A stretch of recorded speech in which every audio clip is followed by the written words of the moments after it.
Ya, bien, siendo las 10:04 minutos, vamos a dar inicio a este webinar. Muy buenos días a todos y bienvenidos a nuestro webinar de riego por goteo enterrado o SDI. Vamos a revisar en esta oportunidad los avances que tenemos al 2021. Mi nombre es Daniel Ojeda, yo soy zonal de Netafim de la región de los lagos hacia el sur y hoy día los voy a estar acompañando en este webinar. Bueno, voy a partir comentando que esta es una tecnología que, si bien no es nueva, hace 10 años en Chile no se veía mucho en proyectos habitualmente.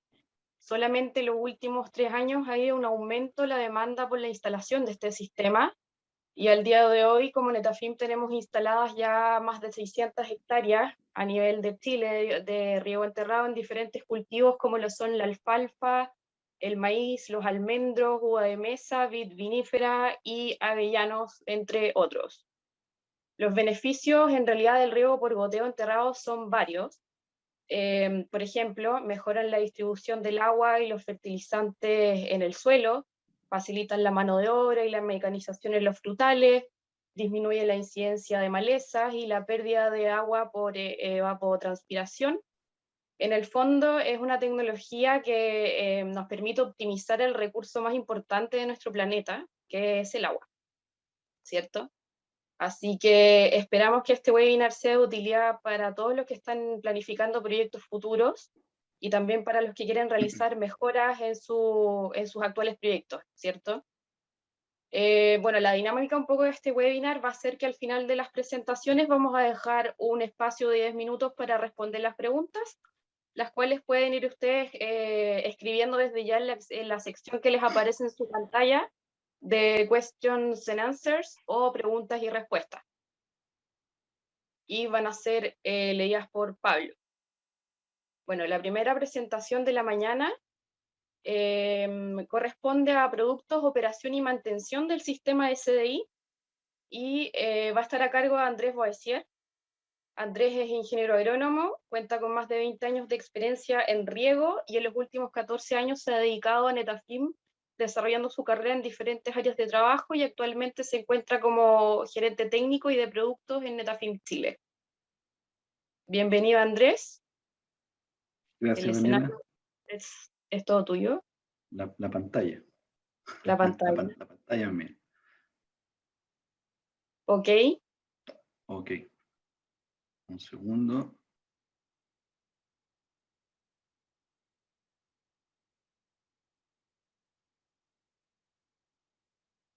Ok. Bueno, muy buenos días a todos y bienvenidos a este webinar de goteo enterrado o goteo subterráneo, como llamamos. La idea es poder dividirlo en dos partes, como dijo bien Daniela, una parte un poquito más conceptual quizá, y después Miguel nos va a explicar algo más terrenal, por decirlo así, soluciones concretas que ya hemos hecho y qué es lo que hemos visto y qué es lo que hemos aprendido también en los últimos años con este sistema. El inicio de la historia partió, para los que no nos conozcan, partió en Israel en los años 60, con un manejo no muy prolijo del agua en esa época. Posteriormente a eso, inventamos el gotero en el kibutz de Hatzerim, en el sur de Israel, en la mitad del desierto. Hoy día tenemos muchísima innovación en cuanto a riego, miles de hectáreas alrededor del mundo, y hoy día ya estamos pensando a nivel de campo, a nivel de Chile, ya estamos pensando en la agricultura digital. Ya hemos pasado por la tecnificación, hemos encontrado mejora, estamos pensando en cómo digitalizar nuestra producción y cómo administrar mejor nuestros recursos.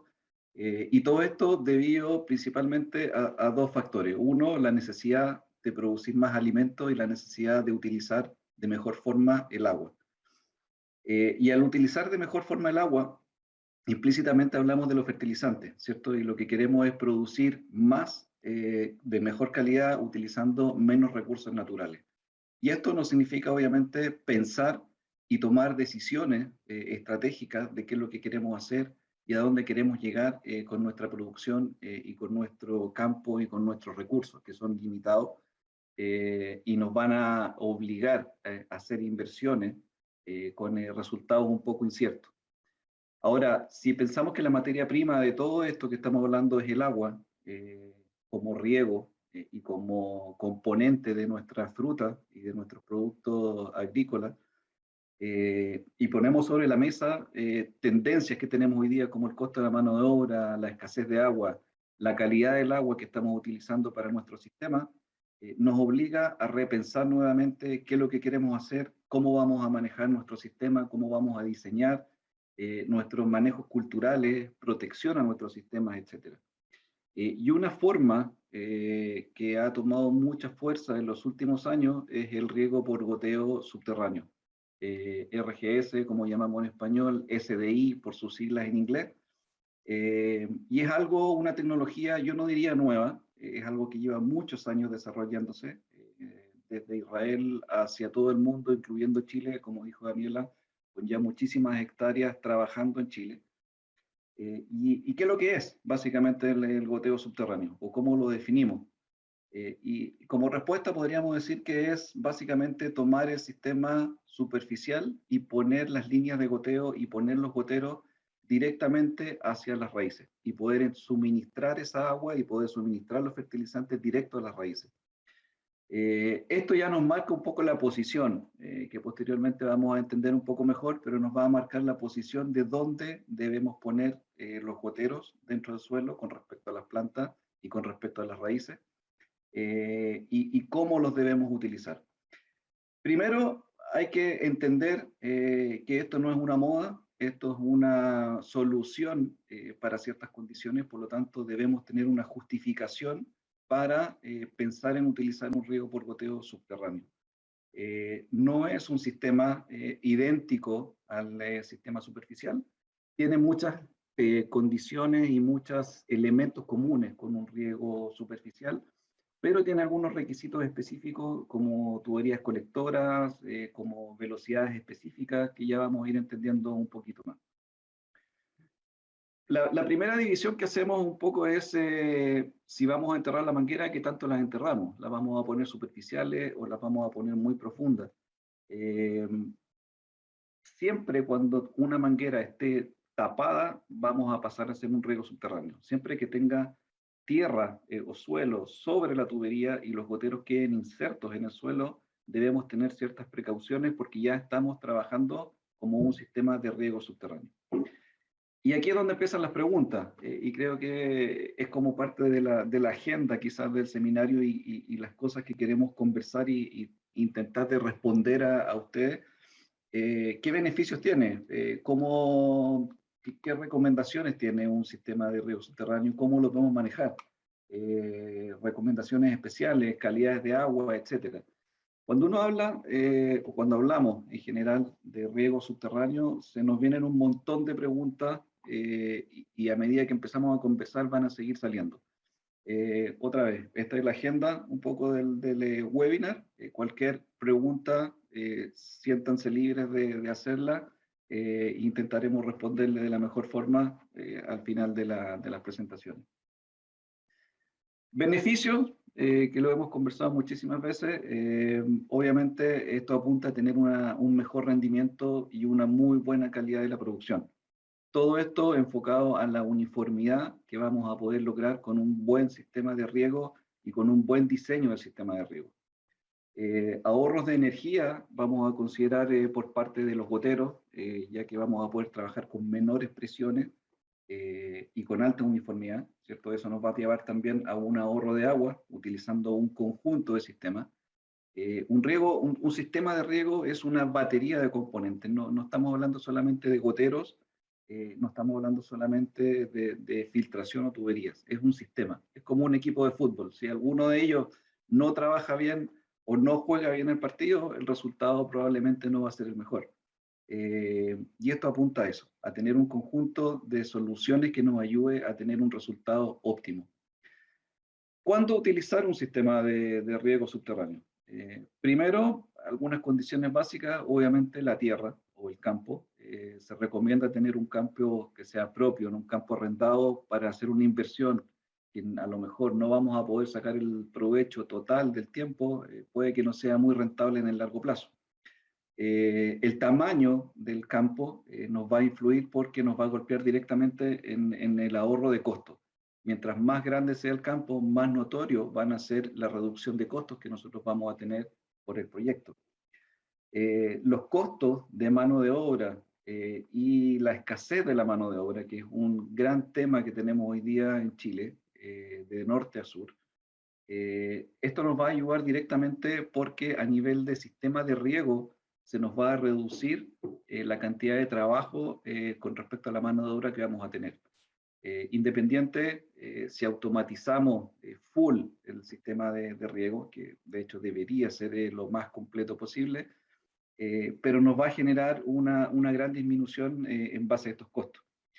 Alguna consideración que hay que tener en ciertos cultivos, en frutales quizás no es tan relevante, pero debemos considerar que vamos a trabajar con un campo que va a ser con cero labranza, o una labranza mínima, porque si tenemos las tuberías bajo suelo, no vamos a poder hacer el trabajo con maquinaria como lo hacíamos tradicionalmente y vamos a tener que utilizar GPS si queremos pasar maquinaria y tenemos que regular las profundidades del trabajo que vamos a hacer a nivel de campo. Y por último, la escasez de agua. Obviamente, si pretendemos ahorrar agua con un sistema de riego subterráneo, va a ser uno de los motivos fuertes por el cual podríamos utilizar. Y en otros casos, en zonas inseguras, donde hay muchos robos, nos va a ayudar también a disminuir la reposición de nuestros sistemas de riego. A nivel del mundo, o a nivel global, proyectos hay muchísimos, hay mucha experiencia alrededor del mundo con Netafim, con muy buenos resultados. Eso es un poco un mapa para que se hagan un panorama rápido de dónde están concentrados este tipo de tecnología. Básicamente casi todas las unidades son con Netafim, con oficinas de Netafim.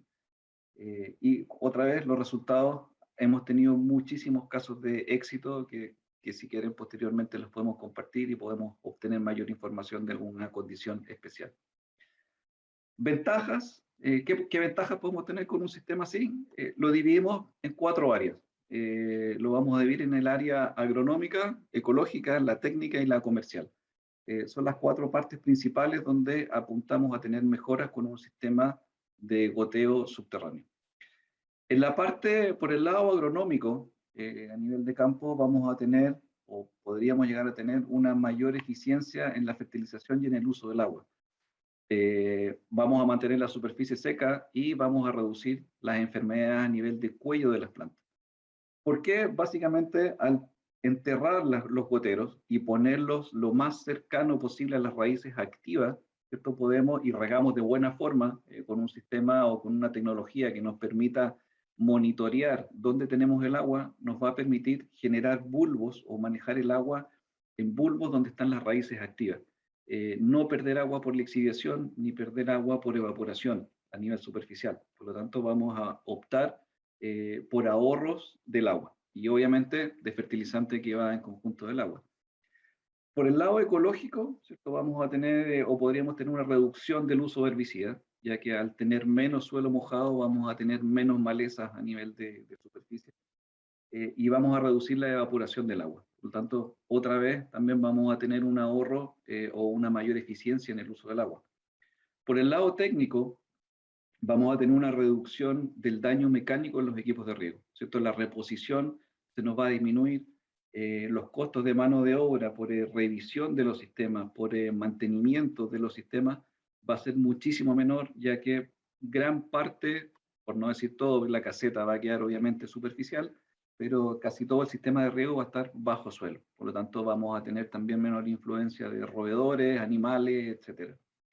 Y por el lado comercial, obviamente, si metemos todo esto dentro de la sumatoria, vamos a tener una reducción de costos en mano de obra, en energía, en insumos, etcétera, y nos va a permitir un mejor retorno de la inversión o un aumento en la rentabilidad de nuestros proyectos.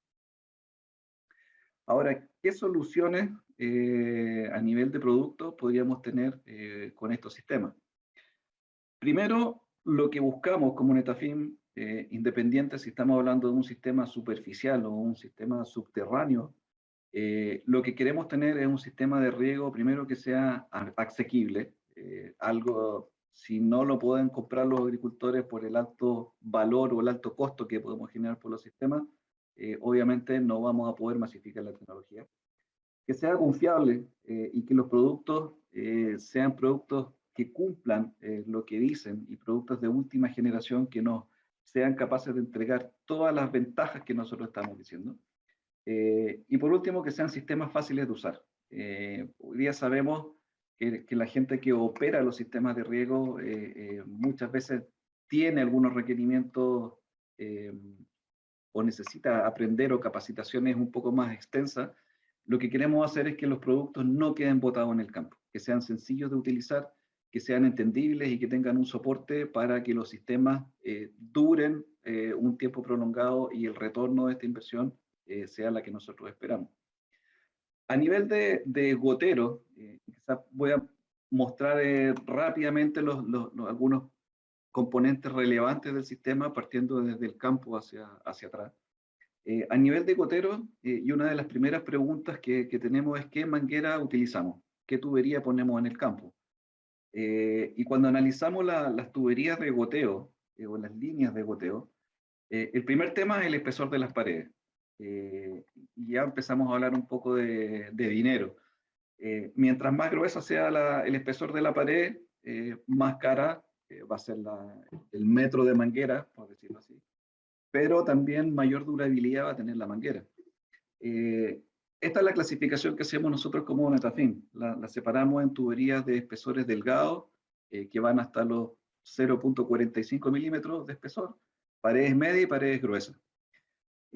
Las paredes gruesas, en un principio, si no hay un buen trabajo de campo o no podemos optar a gente altamente capacitada o tenemos un cultivo que es muy invasivo en cuanto a raíces y podamos tener riesgo de estrangulamiento de mangueras por efecto de las raíces, la recomendación es comenzar con paredes gruesas. En cultivos frutales que vamos a tener también proyectos de largo plazo. Estamos hablando que pensamos que una manguera podría estar trabajando por 15 o por 20 años. También vamos a pensar inicialmente en mangueras de pared gruesa, por la durabilidad, por la resistencia que nos van a dar al estrangulamiento principalmente. En otros cultivos, por decir algo, alfalfa o cultivos anuales o en rotaciones que sean más cortas, podríamos pensar en pasarnos a unas paredes medias, pensando en que la durabilidad de la manguera va a ser menor, porque nosotros vamos a proponer una menor durabilidad de la tubería o un recambio en un plazo determinado, y podríamos optar también a costos menores por el espesor de las paredes. Y paredes delgadas, básicamente, o una buena recomendación podría ser utilizarla en vegetales o en semilleros que vamos a enterrar las tuberías, porque la definición de paredes delgadas en sumatoria con el gotero están definidos para periodos cortos. Estamos hablando de más o menos 3 temporadas de trabajo con una pared delgada. Ahora, dentro de la pared tenemos los goteros. Y en goteros, la verdad que nuestra historia de innovación desde el año 65, cuando inventamos el primer gotero, no ha cesado. Por un lado es muy bueno porque tenemos una variedad muy amplia de soluciones para distintas condiciones. Y así es como también en los últimos años hemos creado goteros específicos para poder usar bajo suelo y para poder hacer sistemas de riego subterráneo. La primera división, cuando hablamos de goteros, es entender o saber si vamos a utilizar goteros no autocompensados, o goteros básicos, ¿cierto? O goteros autocompensados. El gotero no autocompensado, su caudal va a estar definido por la presión, ¿cierto? A mayor presión va a tener un mayor caudal, a diferencia de los PC, que vamos a tener un caudal constante en un rango de presiones definido. No es malo uno u otro, depende de la aplicación que nosotros queramos tener. Sí hay diferencias en cuanto a la protección de los laberintos cuando están bajo suelo. El gotero no autocompensado, y si se fijan en la imagen, no tienen ningún sistema de protección en la piscina para cuando pudiese entrar algún tipo de raíz o entre barro por succión del agua cuando empieza a salir el aire de la tubería. A diferencia, sí, de los goteros autocompensados, que podemos tener ventajas con respecto a la forma del gotero, con respecto a la uniformidad del gotero y a los rangos de presiones que pueden trabajar. Ahora, ¿por qué nuestra recomendación siempre va hacia la utilización de goteros autocompensados? Una respuesta bastante profunda, por decirlo así, con respecto a la calidad del gotero, es que cuando comparamos goteros del mismo caudal, por decir algo, 2.0 litros hora, los goteros autocompensados de Netafim, comparado con nuestros no compensados de Netafim, a igualdad de caudal van a tener un laberinto que va a ser más ancho y el largo del laberinto va a ser más corto. Por lo tanto, vamos a tener una mayor seguridad en cuanto a la limpieza o autolimpieza del gotero durante la operación del sistema de riego. Segundo, vamos a tener alta uniformidad, ¿cierto? Porque estamos hablando de un gotero autocompensado y nos vamos a asegurar de que cada gotero entregue el mismo caudal a cada una de las plantas, por lo tanto, la misma cantidad de fertilizante. Y tercero, todos los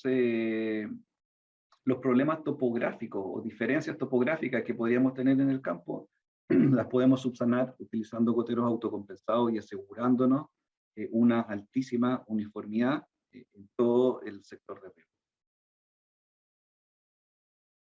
Ahora, ¿qué beneficios vamos a tener en los goteros autocompensados, aparte de lo que hablamos recién? Tres temas principales. El área de filtración, cada gotero tiene un filtro en su parte posterior, que es por donde entra el agua, y que los goteros de Netafim es un tema que nos preocupamos muchísimo de tener la mayor área de filtración posible.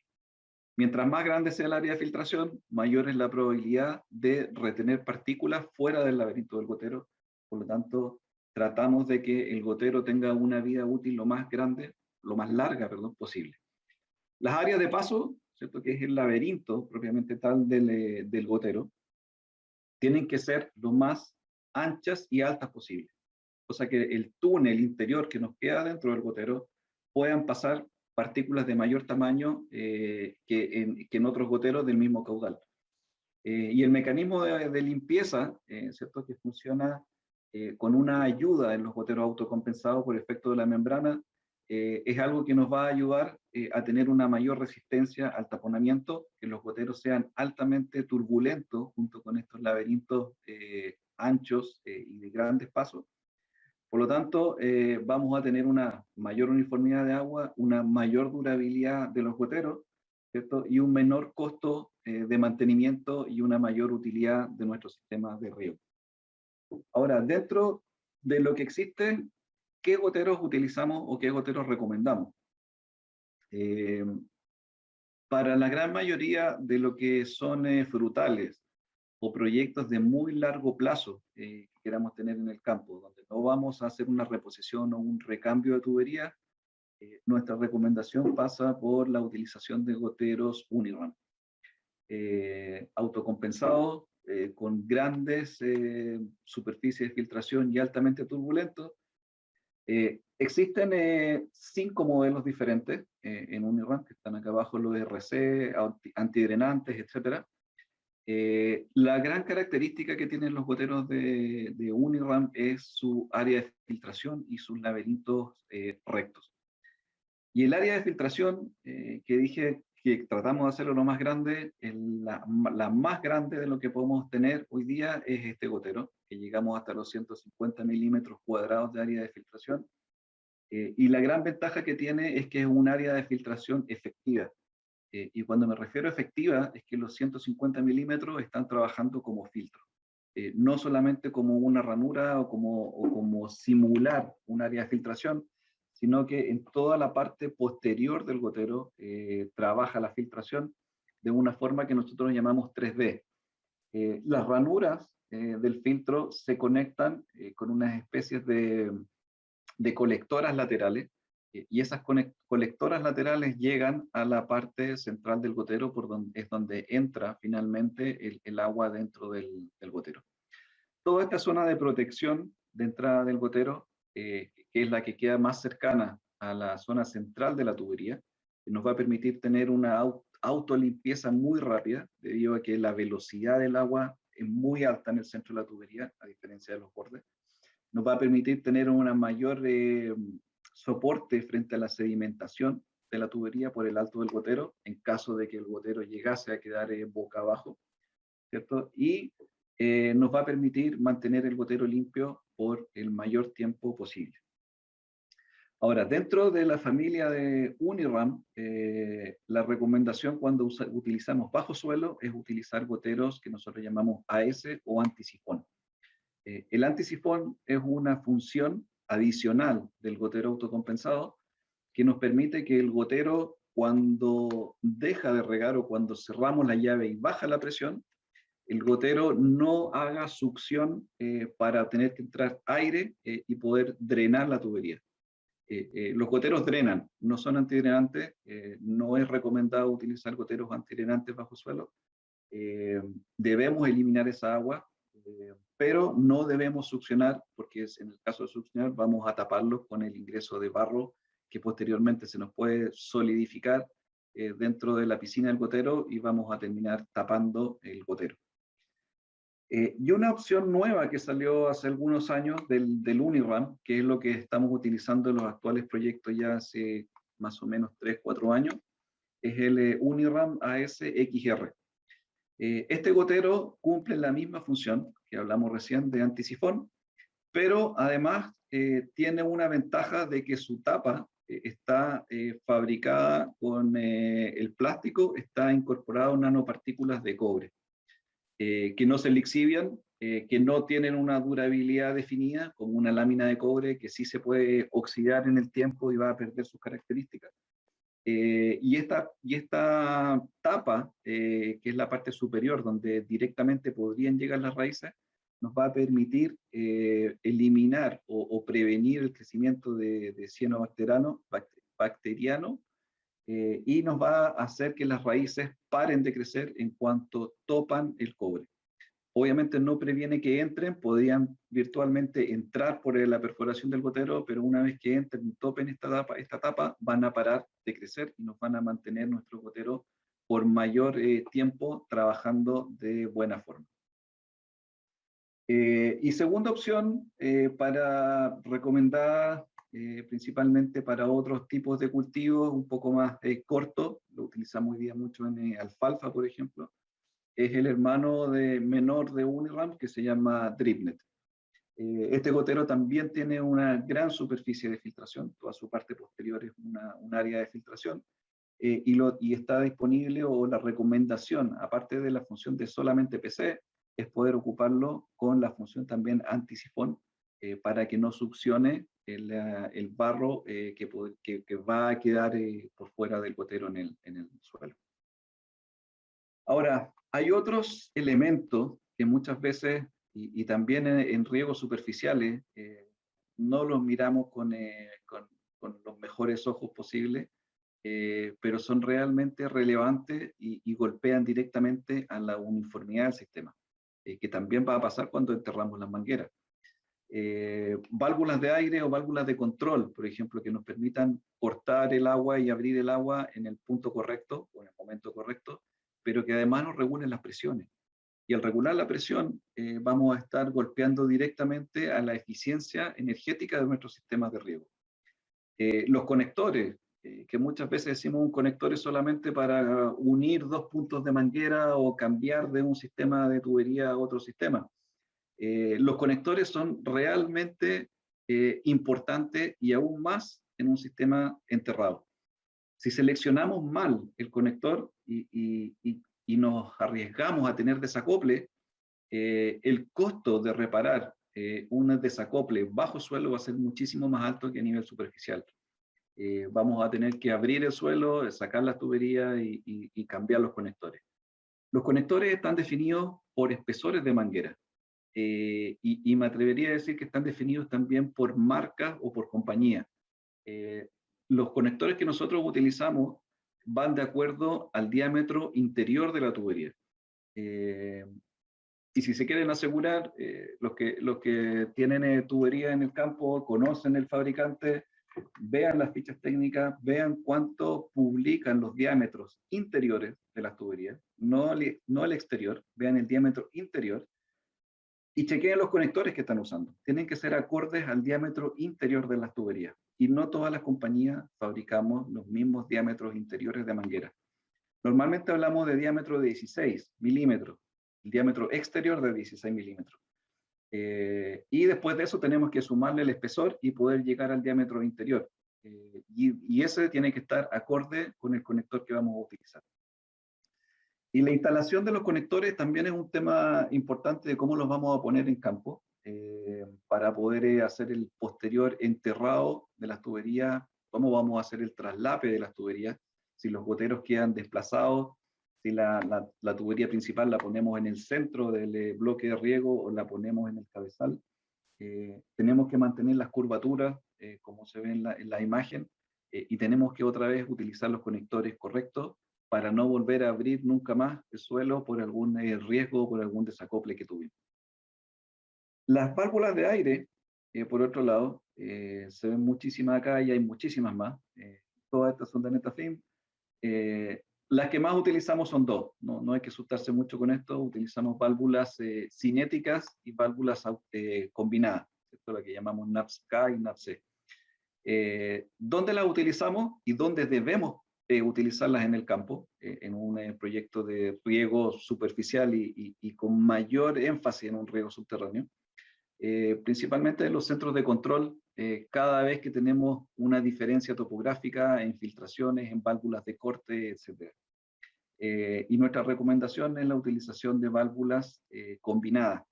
¿Por qué? Porque tenemos movimiento de agua en este punto y la válvula combinada es la única que va a ser capaz de trabajar en el inicio, en la parada de nuestro sistema, y además va a ser capaz de purgar el aire durante la operación del sistema. Mientras nuestro sistema esté regando, vamos a ser capaces de eliminar esas micro burbujas que se nos juntan de aire. Y con respecto al control, o ya más bien en campo, nuestra recomendación es utilizar siempre dos válvulas por cada válvula de control, una combinada previa a la válvula de control que va a estar en comunicación directa con la matriz presurizada, y posterior a ello una válvula cinética, o podríamos utilizar también una válvula de antivacío que nos permita entrar aire cuando la válvula de control cierra. De esta forma vamos a ayudar a los goteros antisifón que no requieran tanta fuerza de succión de aire, porque ya lo vamos a estar adicionando previamente, posterior a la válvula de control. Ahora, cuando hablamos de uniformidad o de control, siempre nos preguntamos, ¿y cómo sabemos si se nos tapa algún gotero en el campo o alguna zona está obstruida? Y estos son los responsables de leernos lo que está pasando, los medidores de agua. Con medidores de agua hay muchísimos tipos con respecto a tecnologías. Aquí puse solamente las principales que utilizamos en riego. Creo que las más utilizadas por lejos en Chile son los IRT mecánicos, seguido de los Waldman, y después hoy día estamos tratando de utilizar ultrasónicos. Cada uno tiene un grado de precisión diferente y una durabilidad diferente. Cuando hablamos de riego subterráneo y no vamos a poder estar viendo los bulbos que se nos generan por cada uno de los goteros en el campo, tener un medidor de agua que nos dé un alto grado de precisión y de confiabilidad es clave para poder entender lo que está pasando dentro de cada uno de los sectores de riego. Nosotros vamos a saber cuánto es el caudal por sector y es algo que debemos ir monitoreando en el tiempo, y estos son los elementos que nos van a dar esa respuesta. Solamente un ejemplo, puse ahí Cerezo, un campo de 70 hectáreas con un consumo de 9.000 metros cúbicos por año. Y la idea de esto es comparar rápidamente los tres medidores, un ultrasónico, un mecánico, que puede ser un IRT, y un medidor mecánico en el tiempo. Los medidores ultrasónicos son los que tienen mayor exactitud, y hablamos de una desviación de más o menos un 1%. Los medidores mecánicos, hablamos de una desviación que según las fichas técnicas dicen que van entre un más menos 2 a un 5%. Y en el tiempo, la verdad que ya después del tercer año, esa desviación se empieza a aumentar. Eso es siempre y cuando esté definido de la manera correcta en base al caudal que vamos a utilizar y en base a los diámetros de las tuberías. Y eso es sumamente importante porque el medidor de agua no debe ir en base al diámetro de la tubería y debemos conocer los dos factores, caudal y diámetro, para poder estar dentro del punto óptimo. Ahora, ¿en qué influye? Bueno, en parte a la exactitud que nos va a medir por cada uno de los sectores de riego, y en muchos países, Chile quizás aún no, que nos cobren por el uso del agua, pero sí pagamos por energía y nos va a afectar directamente a nuestra producción. Y esto es solo un ejemplo de lo que pasa en otros países. Si nos cobraran $0.5 por el metro cúbico de agua, solamente considerando la diferencia del 3% de un medidor mecánico, que podamos tener una desviación, nos va a significar a la temporada casi $10.000. Y eso con un medidor mecánico trabajando muy bien. Imagínense un medidor mecánico y con ya 6, 8 o 9 años de vida, con ningún tipo de mantenimiento, que pueda estar cercano al 10% de variación, vamos a estar hablando de casi $20.000 de diferencia, considerando solamente el costo del agua por año. Ahora, no es solamente el dinero, sino también la uniformidad que vamos a tener dentro del campo. Esa diferencia de agua, o vamos a estar aplicando menos agua o vamos a estar aplicando más agua al cultivo dentro del campo. Y siguiendo un poco más atrás, llegamos a la filtración, y estos son los señores de la protección de nuestro sistema. Son los que primero reciben el agua cuando entramos al sistema, después de la bomba, que obviamente es el primero que succiona el agua de los reservorios. Pero son los elementos que consideramos como cruciales para poder mantener el sistema trabajando en el tiempo y de la mejor forma posible. La definición inicial del sistema de filtración es clave. Y cuando hablamos de decisiones estratégicas, una de las decisiones estratégicas más importantes que debemos considerar, quizás junto con los goteros que vamos a utilizar, es definir la filtración. Definirla en cuanto a tecnología y definirla en cuanto a capacidad.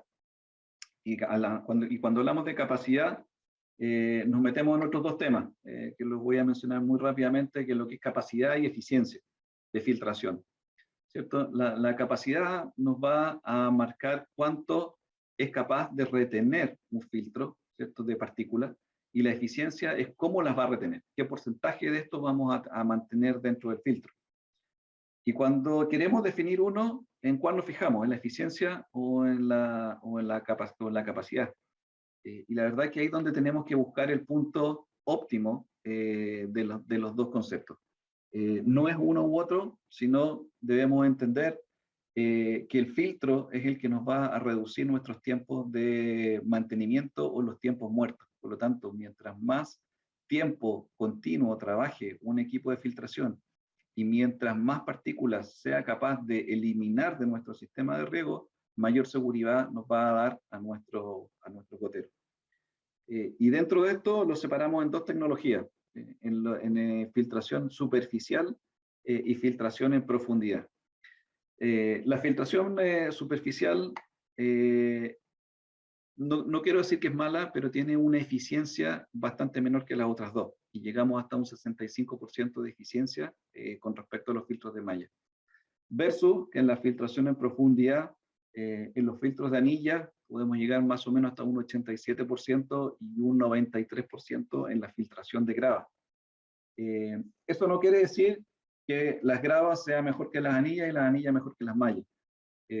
Lo que hay que entender es qué agua estamos utilizando, qué contiene el agua que estamos utilizando, y la primera macro definición que siempre proponemos es utilizar en aguas de origen superficial filtros de anilla o filtros de grava, porque nos da una mayor eficiencia para retención y para remoción de las partículas.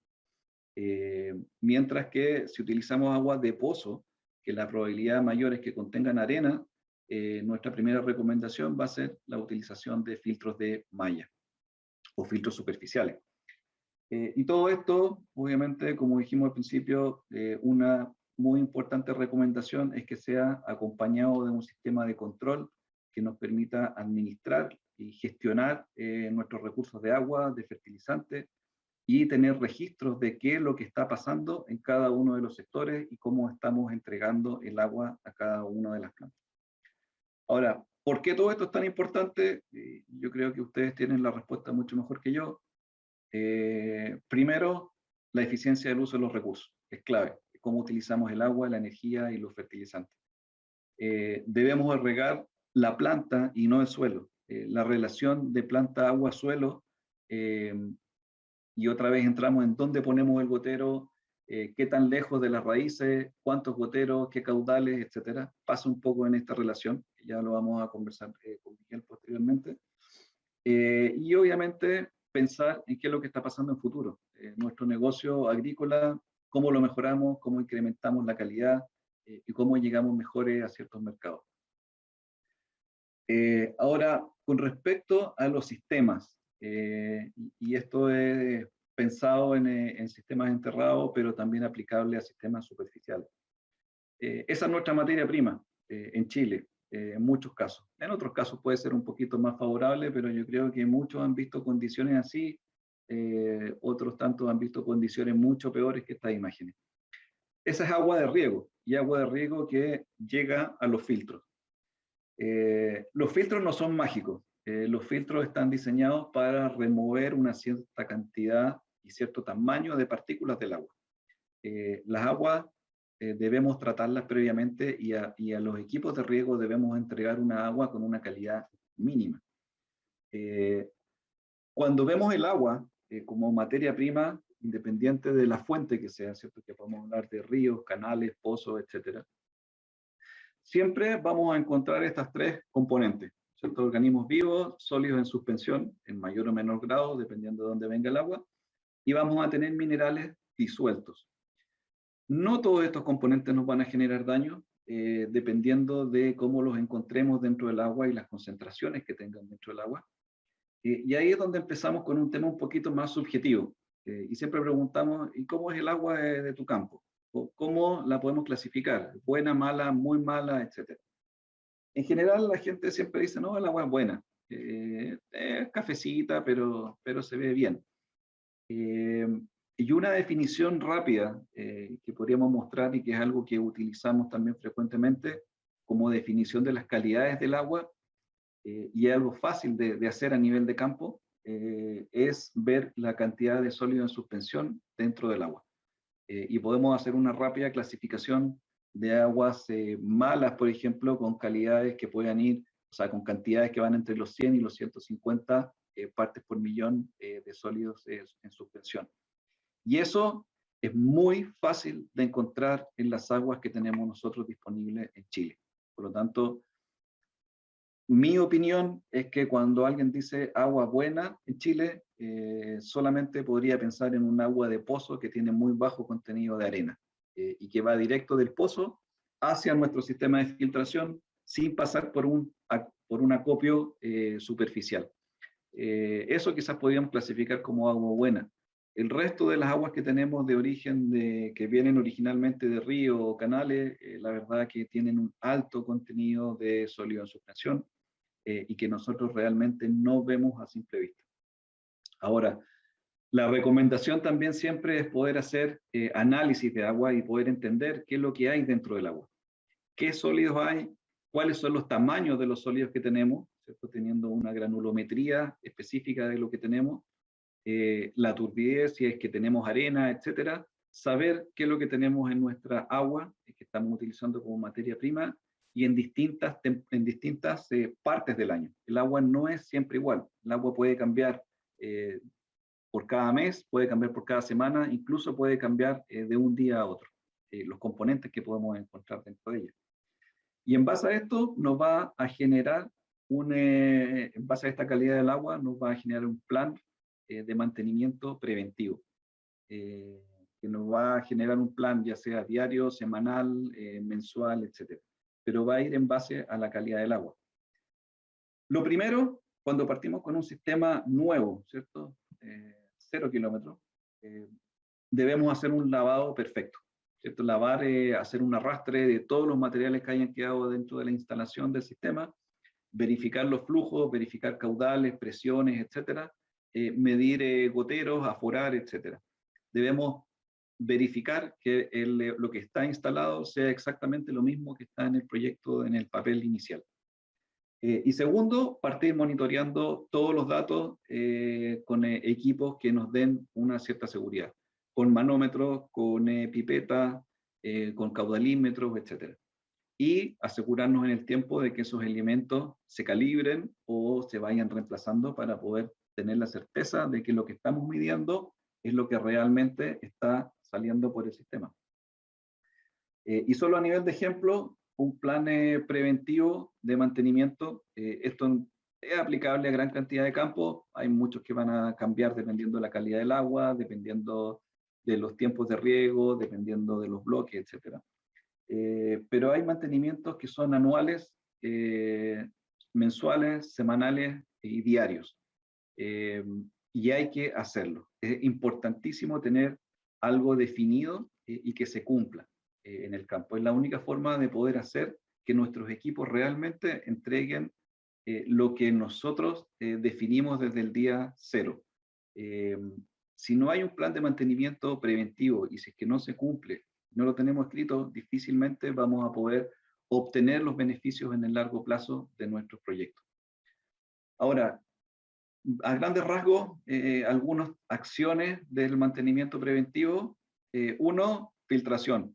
Es importantísimo saber que los filtros, cuando hablamos de filtros, me estoy refiriendo en este caso a filtros automáticos, que los filtros estén trabajando y se estén lavando de buena forma y eficientemente. Verificar los diferenciales de presión, saber que los diferenciales de presión van a trabajar cuando nosotros los requiramos. Y sean un seguro real para cuando nuestra condición de agua empeore por algún motivo. Calibrarlos, normalmente hablamos entre 0,4 y 0,5 bares como tope de nuestra calibración, y verificar los tiempos, que la frecuencia de los retrolavados sea de acorde a la calidad del agua que nosotros estamos utilizando por cada uno de los meses de riego. Y digo meses porque entendiendo que el agua va cambiando mes por mes. El lavado del sistema durante la operación también es crucial. Sabemos que normalmente los sedimentos quedan al final de las líneas de goteo, pero también sabemos que los sedimentos quedan retenidos o decantados en las tuberías principales, en las tuberías secundarias, muchas veces en válvulas de aire, etc. Y son cosas que tenemos que limpiar de forma mecánica, y son cosas que deben estar en nuestro plan de mantenimiento. Como recomendación, ¿cómo limpiarla? Todo pasa por velocidades. Como la limpieza es manual y mecánica, si no hay velocidad de agua, el arrastre va a ser escaso, por lo tanto la eficiencia de ese lavado va a ser mala. Cuando hablamos de tuberías principales, con una velocidad de 1.5 metros por segundo, vamos a andar bastante bien, y en líneas de goteo, con una velocidad de 0,5 metros por segundo, nos vamos a asegurar un buen arrastre de los sedimentos. Hay formas de campo de poder medirla. En todo caso, si lo quieren sacar rápidamente, la sección del tubo por el caudal nos va a dar la velocidad del agua que está pasando en ese minuto dividido por la velocidad, nos va a dar el agua de esa sección. Obviamente en el lavado de líneas vamos a tener algunos factores que nos van a influir. El tiempo que lo vamos a hacer, la frecuencia con que lo vamos a hacer, nos va a permitir acumular más o menos sedimento. Y son conceptos un poco que hay que entender de cómo estamos haciendo las cosas y cómo podemos mejorarlas. Y segundo, los tratamientos químicos que aplicamos a nuestro sistema de riego es el segundo componente relevante del mantenimiento. Las aguas que utilizamos en Chile principalmente contienen materiales biológicos por el origen de las aguas, que vienen de cordillera, van por ríos, tenemos exposición solar, etc. Y los materiales biológicos son bastante más pequeños de lo que son capaces de parar los filtros. Pensamos en un filtro de 130 micrones y estamos hablando de bacterias que pueden llegar hasta 5 micrones o algas que pueden partir de un tamaño de 1 micrón, por lo tanto van a pasar a través de los filtros. Y como en las tuberías principales o en las de goteo vamos a tener agua, muchas veces vamos a tener fertilizantes disponibles, vamos a tener temperatura, las bacterias, las algas, protozoos y otros elementos vivos van a estar felices de poder crecer ahí. Y esa manguera que se ve abajo es un gotero Uniram, que lo quería mostrar, que se abrió por un tema de que estaba cayendo la presión, no el caudal, y lo encontramos con esa sorpresa. Y cuando lo vemos, el caudal sigue siendo el caudal nominal, y el caudal está pasando por esas 3 perforaciones que tenía abierto el gotero, y ahí podemos entender lo que hablamos al principio del área de filtración efectiva. Cómo comunicar el área de filtración internamente para que esos 150 milímetros cuadrados de filtro trabajen como un bloque y nos permitan tener el caudal total de cada uno de los goteros. Ahora, como agentes, nuestra primera recomendación es la utilización de peróxido de hidrógeno. ¿Por qué? Porque dentro de los elementos disponibles para el mantenimiento líquidos, es uno de los que tienen mayor potencial de oxidación, ¿cierto? Podemos ocuparlo como elemento desinfectante y como elemento para combatir las algas y las bacterias con mayor capacidad de entrega de oxígeno y oxidación posterior dentro del sistema. ¿Dónde inyectarlo? 2 opciones. Uno, en las válvulas de campo, si queremos llegar directamente al bloque de riego, o inyectarlo posterior a la bomba principal y que pase por la filtración primaria, ¿cierto? Por los filtros principales. Las concentraciones, si queremos hacer un mantenimiento preventivo anual o mantenimiento de shock, hablamos de 200 hasta los 500 ppm de peróxido. O si nos vamos a una inyección continua en lugares que tengamos que aplicar peróxido por cada riego, vamos a ir bajando las concentraciones hasta unos 50 ppm. ¿Cierto? Inyección selectiva, estamos hablando de 50 a 100 para inyecciones que podemos hacer mensualmente, cosa de mantener el sistema todos los meses con una pequeña dosis de peróxido y manteniendo limpio nuestro sistema. ¿Cómo definir cuánto aplicar? Básicamente ocupamos esta formulita que nos dice que el volumen de peróxido de hidrógeno al 50% va a ser una constante que es 1.8 multiplicado por la concentración por el caudal del bloque de riego que vamos a utilizar.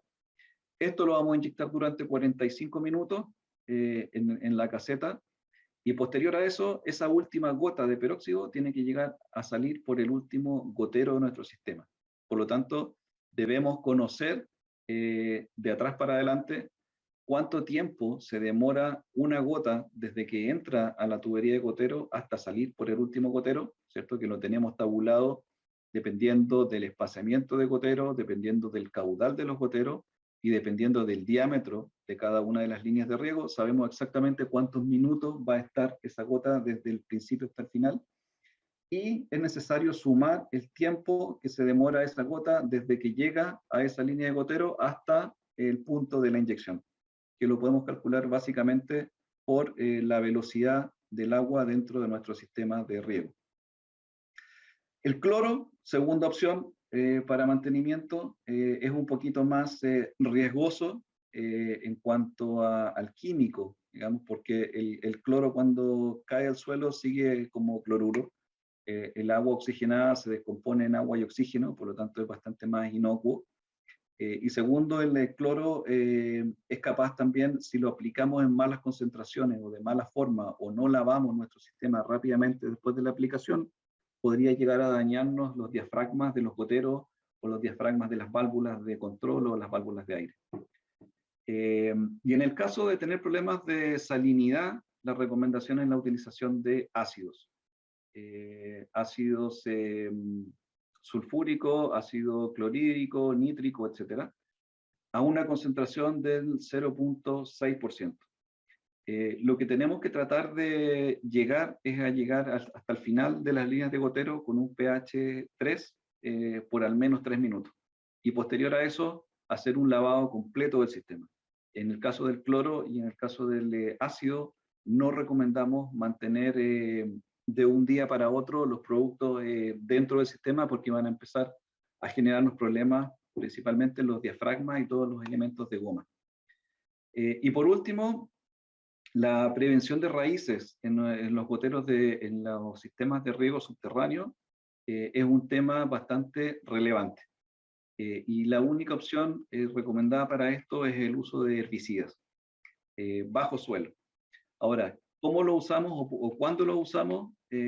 Principalmente lo vamos a usar cuando nuestro suelo tienda a secarse o disminuya considerablemente la humedad, ya que el segundo riego que demos, las raíces se van a activar con mucha fuerza y con mucha rapidez y van a querer crecer directamente hacia la fuente de agua, que van a ser los goteros, por lo tanto van a entrar en riesgo. Y ahí es donde utilizamos ciertos tipos de herbicidas que son bastante fijos dentro del suelo, como la trifluoralina o la pendimetalina, y la forma en que los calculamos es en base a esta formulita, que nos dice que la cantidad de centímetros cúbicos aplicado por gotero va a ser igual a 6 dividido por el porcentaje del ingrediente activo.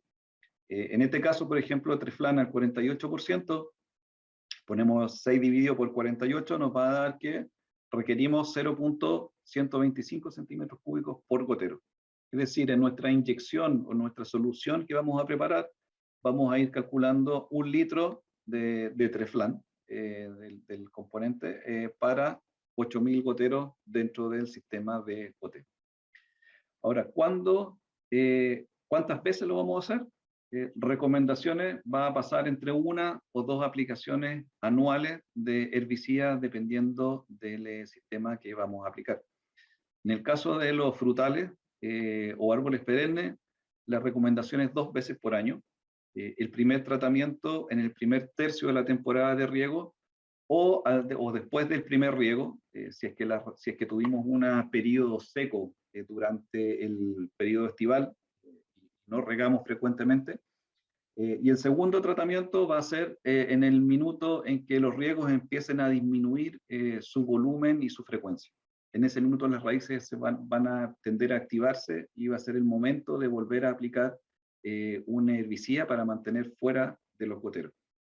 En el caso de los cultivos anuales, con 1 vez por año basta, y vamos a tener que aplicarlo 2 veces si es que tenemos alguna detención también prolongada o si es que el suelo se nos seca por algún motivo cerca de las raíces y de los goteros. Y en el caso de los suelos más arenosos, vamos a recomendar 2 aplicaciones anuales cuando tengamos más de un 70% de arena y menos de un 8% de las arcillas.